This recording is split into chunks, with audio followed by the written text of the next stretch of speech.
Our book today is called Amalie by the author E.J. Wood. This particular book is a historical fiction bringing a child of the Nazi war camps to seek revenge for the atrocities not only bestowed on her own family but for many others who suffered. So with this book we have a prologue, and that's where we're going to start. Broadmoor Hospital, the year is 1980. You call me crazy, a monster, and many other derogatory names. You see, the authorities see me as a problem they cannot solve. Their easy way out would be to bury me in a concrete coffin, out of sight, out of mind. It doesn't matter to them the reasons behind my actions. They don't know the answers and they don't really care. My life is solitary, is unbroken depression. My furnishings consist of soft compressed cardboard. I imagine so I don't hurt myself. Or is it for your safety? And my sink and lavatory are bolted to the floor next to a concrete slab as my bed. Things haven't improved in the last 40 years then. I'm left to vegetate and regress, but with no one listening, what's the point? Isn't the idea of solitary confinement just that? Solitary? To see a world in a grain of sand and a heaven in a wild flower. And all. Had the English poet William Blake foreseen the cruelties and barbarism against innocence when he wrote Auguries of Innocence back in 1803? Pitting rich against poor, innocent against mature, all opposites to show hypocrisy in contemporary life.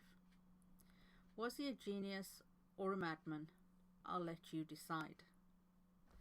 They put me in this 6-foot by 9-foot cell with a perspex wall, hoping to learn about me, break me. They say if I behave myself they will give me special privileges. I've heard that one before. Just give me a cyanide tablet and be done with it. Wouldn't that be easily and swiftly resolved if Amalie Keller just died?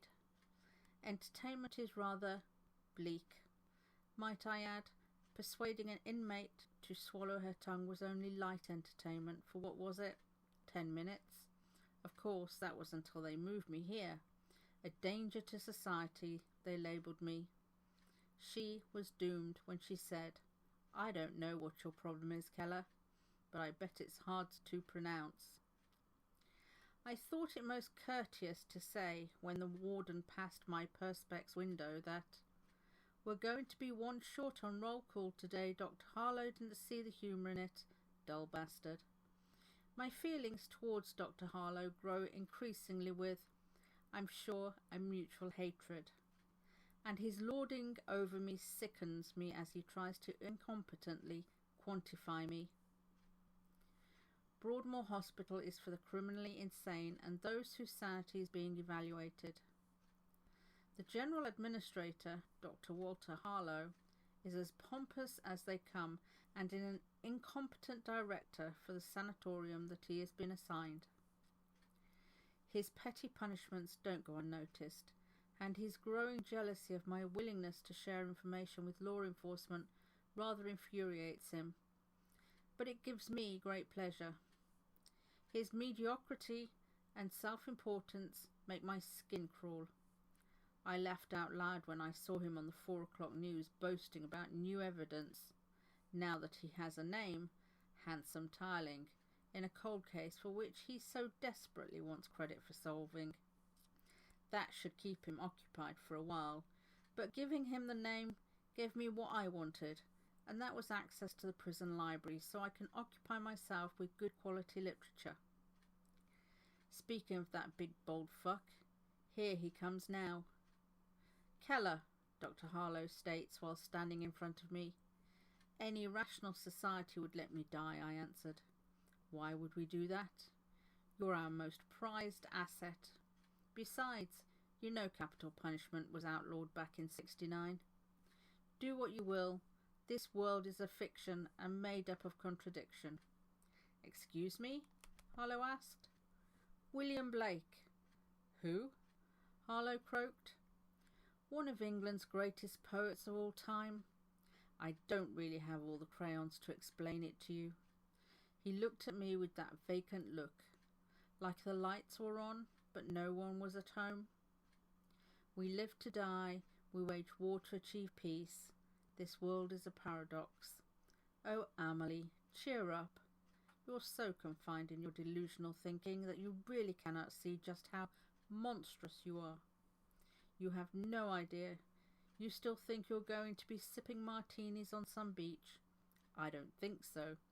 Somehow, if you've been told otherwise, I'd seriously reconsider who your friends are. Now stand facing the wall, place your hands on your head, and do not move. Understood? Whatever you say, Doctor. Good. You have a visitor. You see, way back then, when I was born, the world was just cops and robbers.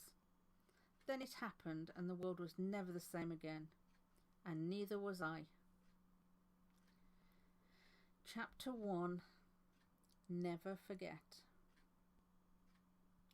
It was September 1939, and so the Second World War began. Germany invaded Poland on the 1st and the USSR on the 17th. 9-year-old Amalie stood in the back garden with her brother Jacob. Little did they know, this day was the last day before their lives irrevocably changed. Jacob, 4 years her senior, took Amalie's hand and pulled her towards the garden. A rich field of green velvet surrounded by splashes of red berries. The flower beds are right of colour and weed-free. The freshly cut grass offered that summertime scent. But summer was over, and although the sun was high, the days were cooler, even on days that lacked clouds. Every day leaned towards the inevitable cold of winter ahead, with each night's darkness arriving sooner than the night before, and the sun would rise and set as if in a hurry to reach winter. Amalie, Amalie, her brother called. They laughed as they played, and she returned his smile. A for Amalie, Jacob explained. Mully, she answered. This way. Hurry, Jacob tugged her arm. The children giggled as they played, as the golden rays of the morning sun emerged. The birds chirped their melodious choruses, and her brother paused as their parents bellowed for them to come inside. Children, breakfast is ready. As they paused their play, the children felt the ground shudder. The distant drone of explosions rumbled across the garden. Her brother grabbed her hand and they ran back home for safety. The grass was laid out like a royal carpet with the reds and golds from the sun high above, and the children inhaled the fresh air. The trees swayed gracefully against the light wind, and the autumn breeze carried fine drops with a promise of rain. As the children entered their yard, their father was panicked. Amalie, Jacob, where have you been? Hurry, quickly. Jacob, come here, help me, their mother called, and the children's eyes widened with concern. Darling, we must go. Everything is ready. We don't have much time, their father bellowed as he packed the cart. I just need help gathering the rest of my belongings, Leo. Please send Jacob. I can't carry it all. Jacob, help your mother, but hurry.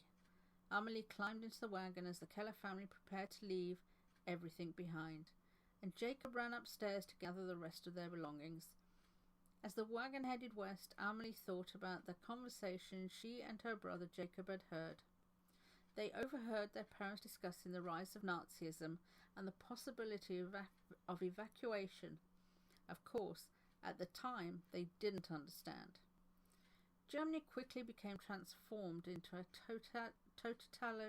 totalitarian state, and nearly all aspects of life became controlled by the government. When the national referendum of 1934 confirmed Hitler as a sole leader, his word became the highest law, and racism, especially anti-Semitism, became a central ideological feature. Amalie knew big changes were happening.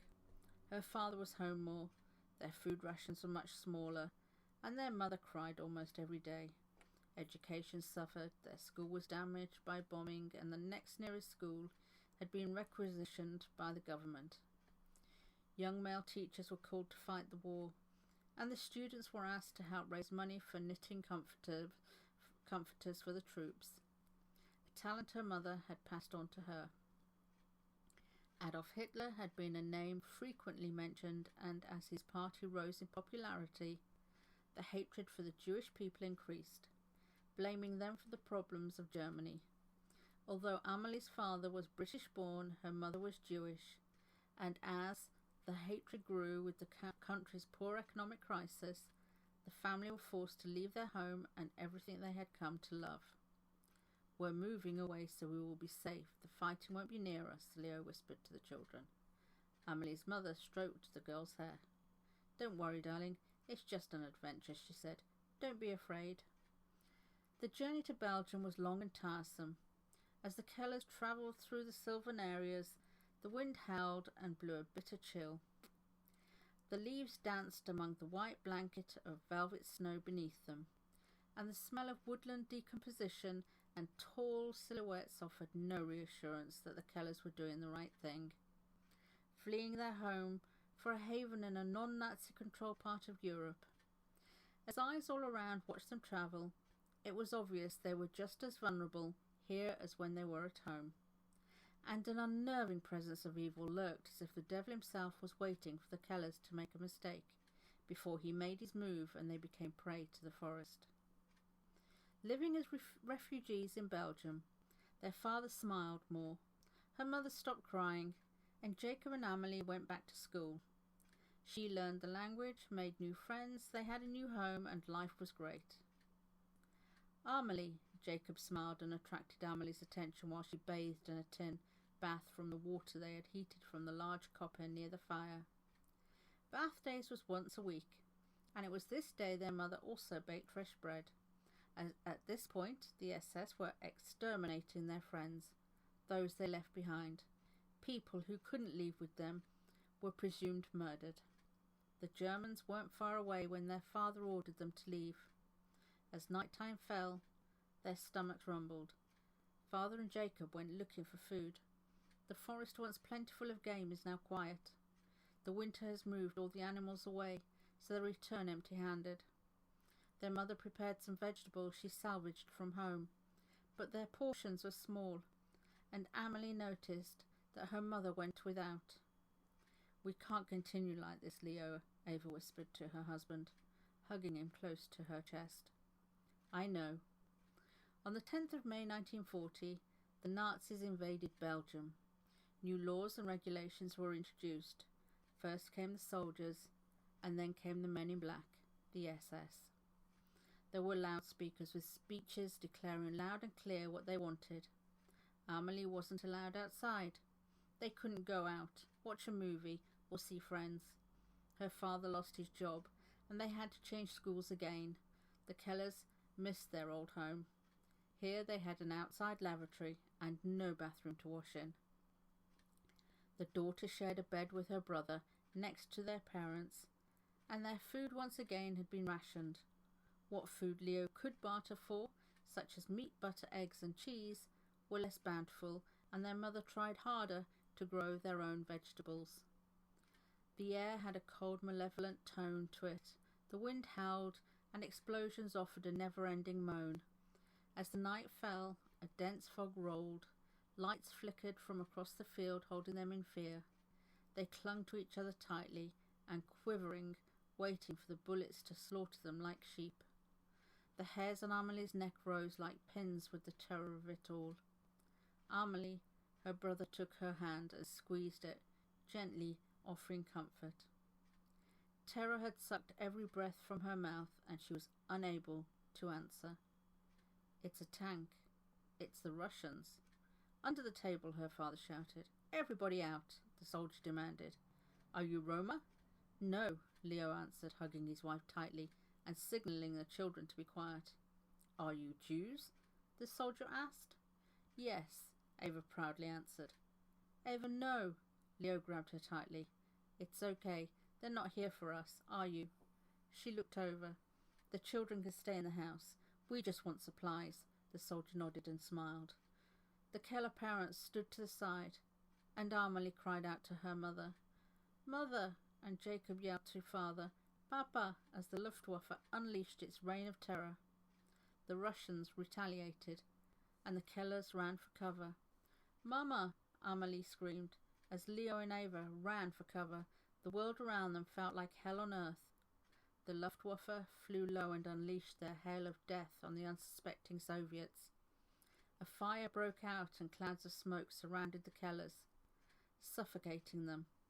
As soon as the bombs dropped, the world as Amalie had known it became a luminescent fireball. Thick grey ash billowed into the sky, and they became shrouded by a veil of dark smoke. The fire flicked and crackled and crawled up the trunks of the surrounding trees, enveloping them whole. It devoured everything in its path, and its intense heat forced the family outside their home. "Papa," Jacob yelled out, but to no answer. The painful silence and all the nerves in the children's bodies pleaded for the catastrophe to stop. "Amalie, Jacob, Leo," Ava cried out, and ran towards the children, rushing them inside away from the chaos.